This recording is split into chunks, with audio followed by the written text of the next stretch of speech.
Welcome to M&M Sports Podcast number 86. Tonight we're going to discuss a little college football, a little NFL as well, and might even throw in some predictions from the people, Brian. Ooh, I like predictions. Yep. I like to see what people are thinking. It's early, but I still like to see what they're thinking. Absolutely. Husker football, should we start with that? You bet. I mean, that's right around the corner. I kind of thought tonight, Eric, we would maybe break down the running back room a little bit at Nebraska, get into the quarterback room a little bit. But I want to start off, a thing came out this week from the NIL Standard. Now, mind you, these are estimates because schools are not required to give out these numbers, but I imagine they're pretty close. Nebraska currently ranks 9th out of 18 teams in the Big Ten in NIL spending. So, yeah, smack dab in the middle. Which is kind of where we probably anticipate finishing, right? Sure. I mean, we live in this era of money. It takes money to win. Now, can you win without money? Sure, it can be done. But we're talking, it's estimated Nebraska is going to spend $23.7 million. Okay. Any guesses on who's tops in the Big Ten? I'm going to guess Ohio State. You're close. It's actually Oregon. Okay. Their roster comes in just a hair over $42 million. So there's almost a $20 million difference between the Oregon Ducks and the Huskers. $20 million can buy you a lot of talent. Where do we rank nationally, maybe? Well, they have us roughly in that 30th range. Number one in the country. Do you have any guesses there? Run that by me again. Number one spending college team in the country. Ooh, how about Texas? You're hit it on the nose. $49.3 million they're projected to spend this year. The site has 2 players at Nebraska that they estimate are getting paid 7 figures. Our new quarterback from UNLV, Anthony Calandria, is penciled in at $2 million. And offensive tackle Elijah Pritchett is just a hair over $1.1 million. Gotcha. According to this site, $15.5 million of our $23 million is paid to retained players. 7.8 went out to the portal this year, which a big chunk of that is going to our quarterback. And then our recruits, that's where it's kind of low. You're just a hair over $460,000 there. So the money is definitely going to, I think we're going to see the portal is going to eat up a lot of that NIL money. So where is all this leading to? We talked about Calandria getting the $2 million. Let's start with quarterbacks. Okay. I kind of just want to break down what we had last year. Dylan Raiola, we all know, came to Nebraska, legacy kid, 5-star quarterback. We all kind of thought that he was going to lead us to the promised land, and he did some good things. I don't want to say he didn't. He was on pace for a pretty solid season last year before he went down with an injury. He completed 72% of his passes for 2,000 yards, 18 touchdowns, and only 6 picks. Pretty solid numbers. Where he lacks is the mobility, which we saw that time after time. Right. Sacks. He ended up with negative 186 yards on the ground, 0 touchdowns. Wow. You bring in TJ Lateef. He became just, I believe, I don't see my notes here. I believe he was the only the 5th ever true freshman to start at quarterback for Nebraska. He completed 60% of his passes. That's pretty respectable. Yeah, the kid coming off the bench here the last 4 games of the year. He threw for 904 yards, 5 TDs, 1 pick, and more importantly, he ran for 120 yards and 4 TDs. So he gave us a little bit more of that dual threat that we're probably needing. Always keeps the defenses honest, as everybody knows, when you have somebody capable of pulling it down and running with it. Absolutely. I mean, it just adds a whole nother thing to your game. So when you combine the two guys, they threw for nearly 3,000 yards and 23 touchdowns, and they ended the season at 7-6. So Nebraska goes out and signs Calandria from UNLV. This kid was the Mountain West Offensive Player of the Year last year. He was a first-team All-Mountain West QB. A big win last year. He did lead the Running Rebels to a 30-23 win over UCLA last year. First win for UNLV over a Big Ten team in 22 years. Wow. So it was long overdue, we'll say. Yeah, exactly. He didn't do anything overly spectacular that game. He threw for 203 yards, but 3 touchdowns through the air. Overall, he completed 275 out of 417 attempts for just under 3,500 yards, which ranked 17th nationally. He threw for 23 TDs, which is what our 2 QBs combined for. Only 9 interceptions. The stat that jumped out to me, 649 yards on the ground, 10 touchdowns. So this kid has potential. Can those numbers hold up in the Big Ten will be the question. Exactly.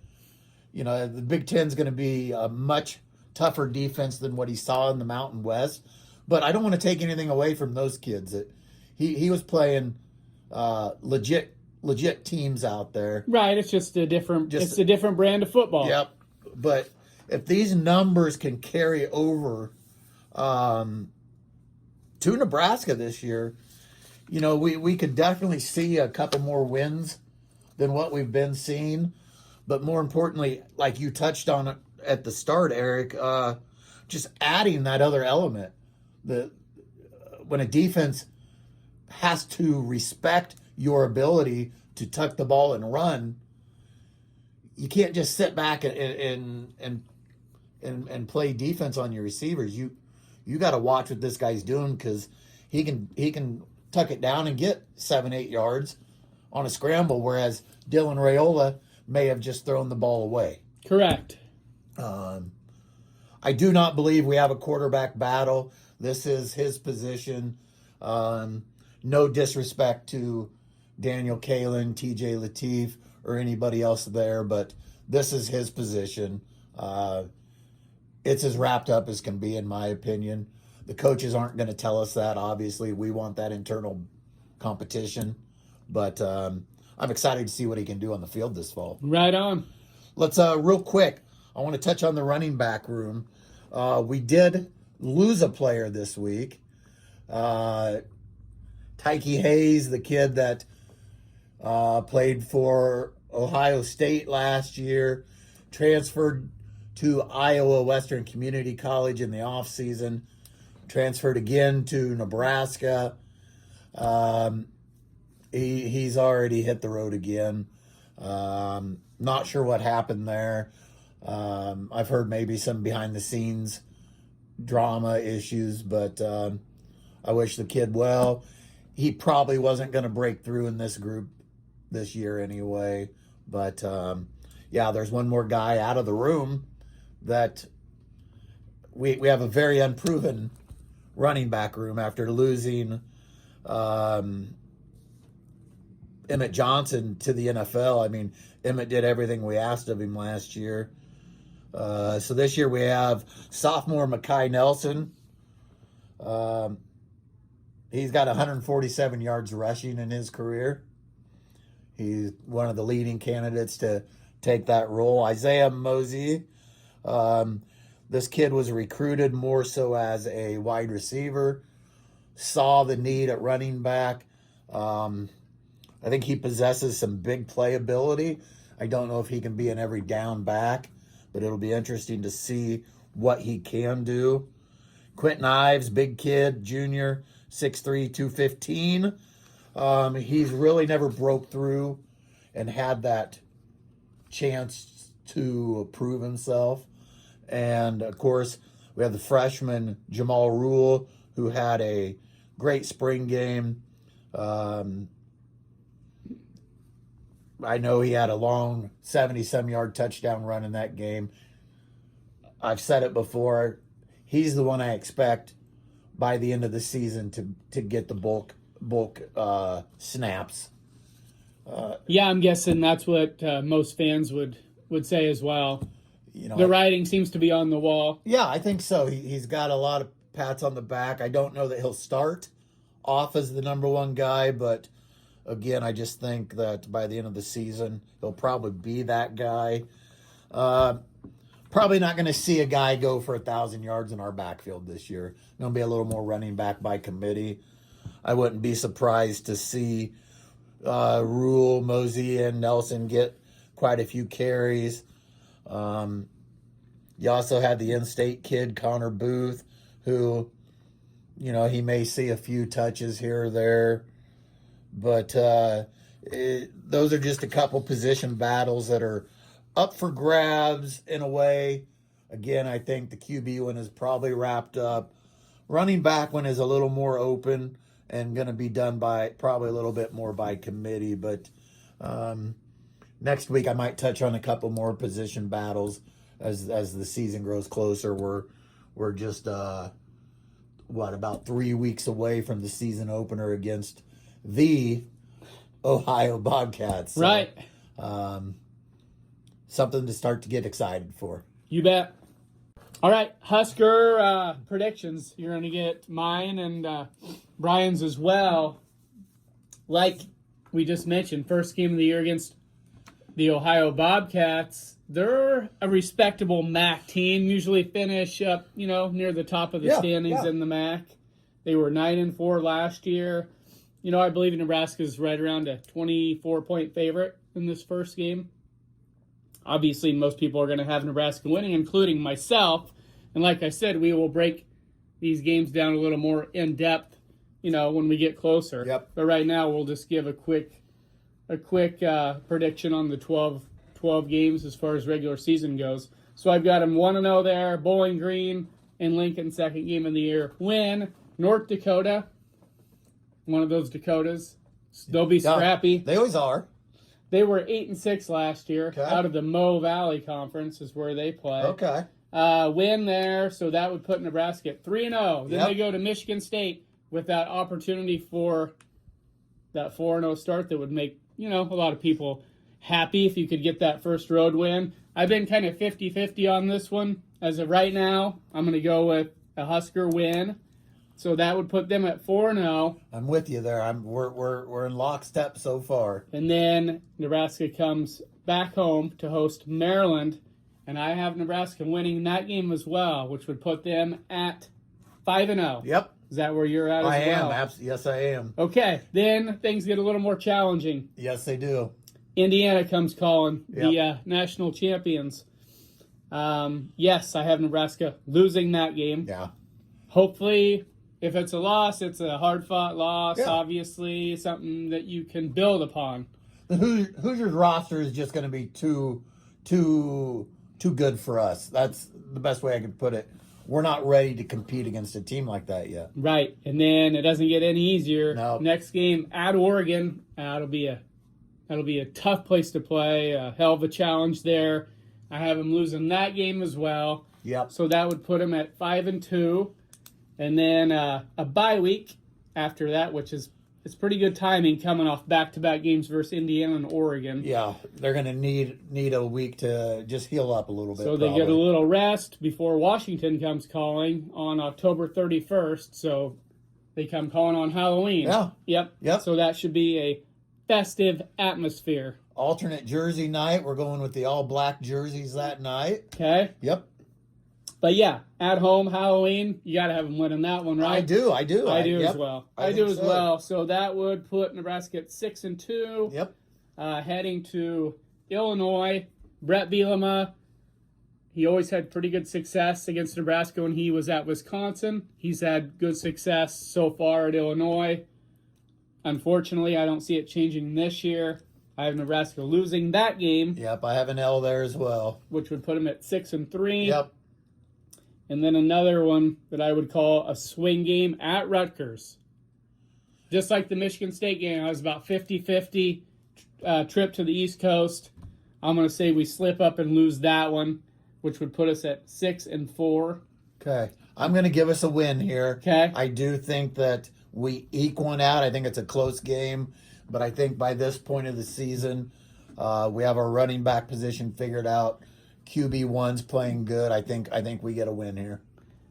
And then the following weekend, Nebraska hosts Ohio State.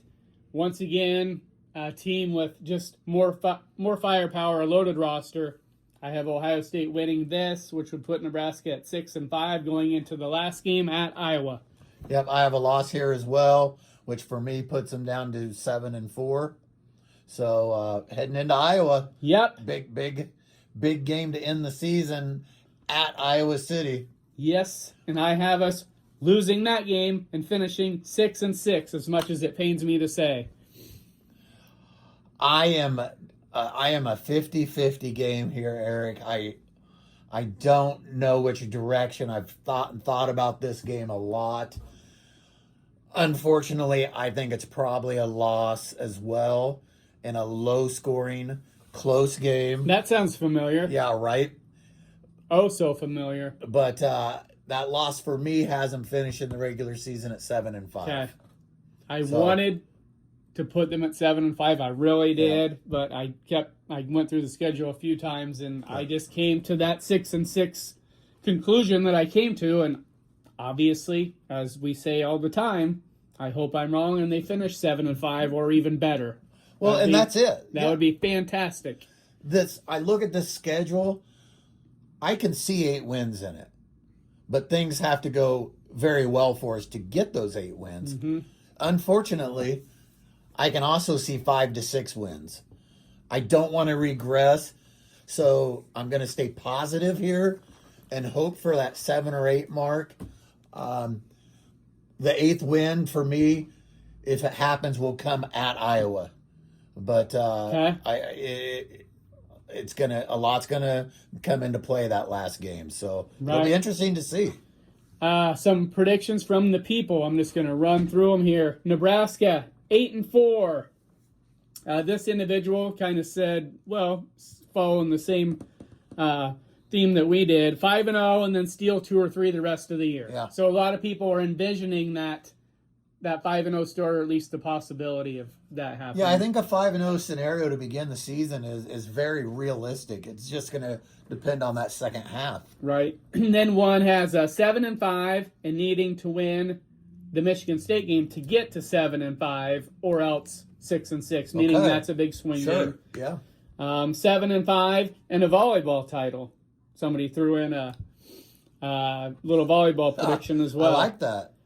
Hopefully, starting off 5-0, this is the next individual, and then pull off a few surprises in the back half of the schedule. Okay. And this person says Michigan State game, a swing game as well. So we've got a couple common opinions there. Yeah, I think being that 5th game of the year, being the first road game of the year, that a lot hinges on that game for sure. Here's one 7-5 as well. Another 7-5. Here's an 8-4. Another 7-5. And here's a volleyball one. Listen to this. Listen to this in-depth prediction. Volleyball 29-2, and the losses will be versus Penn State in Vegas and versus Wisconsin on the road. So 29-2 with the losses coming to Penn State and Wisconsin. Okay. The one thing I want to comment here, Eric, is what I like to see is our listeners aren't just drinking the Kool-Aid. We're not seeing 9-3, 10-2 predictions. They're being realistic, and I think we have to be realistic right now. We are very far removed from the teams that we grew up loving and following. Will we ever get back there? I have no idea. A person could be in for a pretty big letdown if they're not at least somewhat realistic. I agree. Yeah. I agree. So, 6-6, 7-5, very realistic outcomes this year, but that leaves us room to be surprised a little bit with 8 wins, maybe. So, I'm going to hold out hope that we can get there. Sure. And like I said, we'll discuss the schedule more in depth in time, but this was just kind of a quick synopsis of what we think as far as the regular season goes. Absolutely. NFL playoff teams. Okay. When we did our predictions, honestly, I think I probably had 8 or 9 playoff teams because we did that in about a 6-week Oh, span. sure, yeah, So yeah. needed to condense that down to 7, Okay. which I have done. In the East, I have the Eagles in the playoffs. I have the Lions in the Vikings. I have the Saints winning the South. And in the West, I have Seattle, the Rams, and San Francisco. Green Bay would be my last team out. Okay. At 10-7. That's, Yep. Yeah. That's, Believe it or not. we all know that 10 wins isn't guaranteed to get you into the playoffs. Right. And that would be a great example of it. And over on the AFC side, Okay. the Bills winning the East. I have the Ravens and Cincinnati. Okay. Houston Texans. And then in the West, just as in the NFC West, I have 3 teams getting in. The Chiefs, the Broncos, and the Chargers. My last team out on the AFC side would be the Patriots. Okay. So I believe I had it 10-7, so similar situation with Green real Bay. similar, absolutely. Just a good year, but just on the outside looking in. Yeah, and I didn't go through and pick all these teams. I kind of talked. I agree with most of these. The one that stands out is I would probably have New England in. I think most people would. Which unfortunately is going to leave out for me either Cincinnati or Kansas City. Mm-hmm. But again, the Chiefs all depend on the health of one Patrick Mahomes. If he's a go, it's going to be hard for me to bet against him. Right on. Yep. And we'll wait for our Super Bowl predictions. Sure. But on that very topic, there are 12 NFL franchises that have never won a Super Bowl. How? Would you like the list? I would love it. Buffalo Bills, as we know, made 4 consecutive Super Bowls and lost all 4. Yep. Minnesota Vikings, I believe 0-4 as well in their history. Cincinnati Bengals, 0-3. Atlanta Falcons, let me think, 0-2. We're up 28-3 over New England, I believe, halfway through the third quarter. If ever there was a Super Bowl they should have won, it was that one. For sure. Carolina Panthers have never won one. Okay.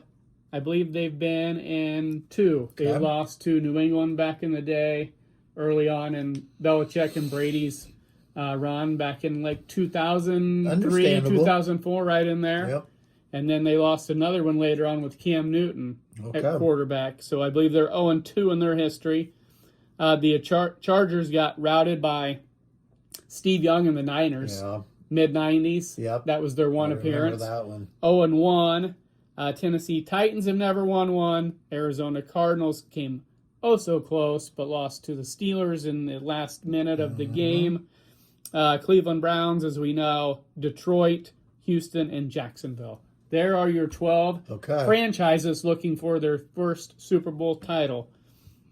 If you were to pick one of those 12, Eric, to get their first title just because you would like to see that organization get the trophy, who would it be? I mean, I would like to see it because they've never won one, and most realistic, I believe, would be the Bills. I agree. On both fronts. Yes, on I both agree. fronts. I agree. They're moving into a new stadium this Yep. year, a new coach. Maybe that's exactly what they need. Yeah. You know? We're going to find out. Sometimes weird things like that happen. They do. Changes occur, and good things begin to happen. Well, maybe if it comes out that way, you win the first year, you get a new stadium. Maybe we'll see some of these other teams build new stadiums next year. Right. I mean, we know they have the talent to do it. They've just been, just so close. Just so close here in recent years. Just a little tick away. Yeah. They it's safe to say they're as good as any of these teams recently that have won the Super Bowl. They just haven't been able to check that notch. To get over the hump. Yeah. Yep, for sure.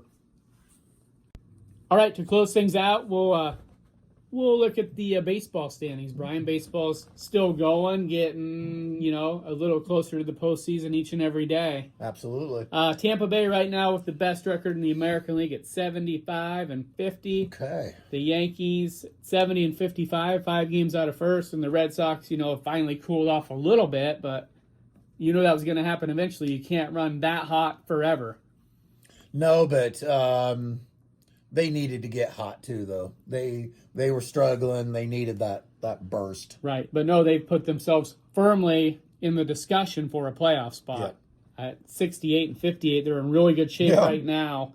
Continuing on in the Central, the White Sox are 66-60 in a division that has faltered much like the American League West. Yep. These two divisions are almost exactly the same as far as having one team. Well, heck, in the American League West, the Astros lead right now with the 63-63 record. That's crazy. It is crazy. I agree. In the American League right now, you have 4 teams with winning records. 4. We just named them. The Rays, the Yankees, the Red Sox, and the White Sox. Wow. Astros at 500, and every other team has a losing record. Mind-boggling. So if the playoffs started today, you would have 2 teams in the field with a losing record. That shouldn't happen. This has been a unique season in that regard. That's for sure. true. Yep. National League, the Braves at 74-53, out in front over the Phillies by 5 games. In the Central, the Cubs have been running very hot, but the Brewers still have a 5-game lead because they've just been that good. Damn. As far as regular season goes this year. 30 games over 500 right now. Oh my gosh, Milwaukee. And then in the West, the Dodgers have a 8.5-game lead over the Padres, and the Diamondbacks are in the mix as well. So National League right now, the Braves and Phillies would be in, the Brewers and Cubs, and the Dodgers obviously, and then you would have, the Padres, Diamondbacks would be battling it out. So that's kind of where things stand right now. So who's going to play the Dodgers in the World Series? No, that's not automatic. It's not. It's not. It's it's going to be tough for one of those teams to knock them off. Right. But I'm not going to say it can't be done. Them making the playoffs was automatic before the year even started. Absolutely. But winning the whole thing that's another thing. I agree. Yeah. I agree. You just playoffs, you never know. Maybe their best chance to get beat is in that 5-game series to start the playoffs, do you think? Yeah. Because then they can't take advantage of their depth quite as much in a shortened series. That's a good point. I think they're more likely to lose in that shorter series as opposed to, 7 games. Yep. It's going to be hard to beat them in 7. In a longer series, there's a better chance the talented team will prevail. Sure. Yeah. Who's your team coming out of the AL, do you think? Tampa Bay. You're going to go with Tampa Bay? And I don't like to be that guy that picks the team with the best record. No. I like their makeup. I like their manager. I just like the way they do things. I like the way they do things, and they're easy to root for as well. But I don't take a team because I want to root for them. I try to look at it logically. Yeah. And to me, they got everything you need to get to the World Series. I look for the Red Sox to get hot again. I'm going to go with Boston. Okay. They're going to be my dark horse pick to come out of the AL. Okay. Who has the best chance to take the Dodgers out in the National League, would you say? Oh, boy, that's a good one. I'd like to say Milwaukee, but I think it's Atlanta. Okay. I think it's the Braves. I think the Braves stand the best chance to give them a run for the money. Any chance the Padres could sneak up on anybody? They've quietly been running pretty hot.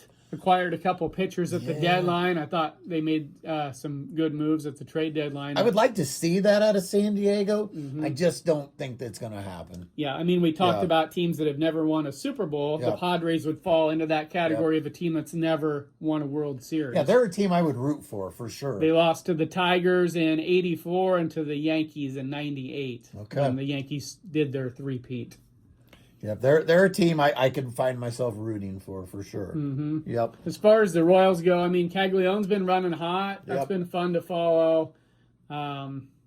Salvador Perez continues to accumulate some hits here and there to pursue that 2,000 hit mark. He'll have to have one heck of a year next year to hit that number. Yeah. It looks like it's probably going to encompass next year and beyond. I would say you're right. Yeah. Yeah. Unless he has just one heck of a bounce back season. We've seen Bobby Witt Jr. kind of playing decent ball here, coming back after some time off. Yeah, he's starting to hit his stride. But overall, I mean, we just had too many injuries. We've talked about it. Too many big positions that we've had guys go down, and I'm not even going to get into the pitching part of it. Just the offensive side, the field. We've had too many guys that we've had in and out of the starting lineup this year without having that main core of 9 guys playing all together night in and night out, and it's tough. It is. It just, everything's disjointed then. Yeah. Noah Cameron, though, I got to give him, you know, a lot of people said last year his numbers were overinflated, but he's coming on pretty strong here. I mean, what happened, so the story goes, is they green-lighted him to kind of call his own pitches. Okay. He's calling his own game. Okay. And ever since then, he has turned a corner. Wow, that's interesting. Yep. That's interesting. Yeah, I mean, if he can continue what he's on pace for right now, I mean, he could be looking at being the number 1 or 2 guy come next spring if he's able to carry that over. Right. No, ever since then, his rhythm has been better. He's working in a quicker fashion, and he's hit his stride. He's figured it out. Yeah. Yep. That's why baseball, it's so important to continue to try to tweak things if you need to. Sure. Throughout the course of a 162-game season, you know, adjustments and a tweak here and there with a hitter or a pitcher can go a long ways. Not everything's cookie cutter, right? Right. Not every batter has the same stance. Not every pitcher has the same release point, the same grip. Maybe they move it.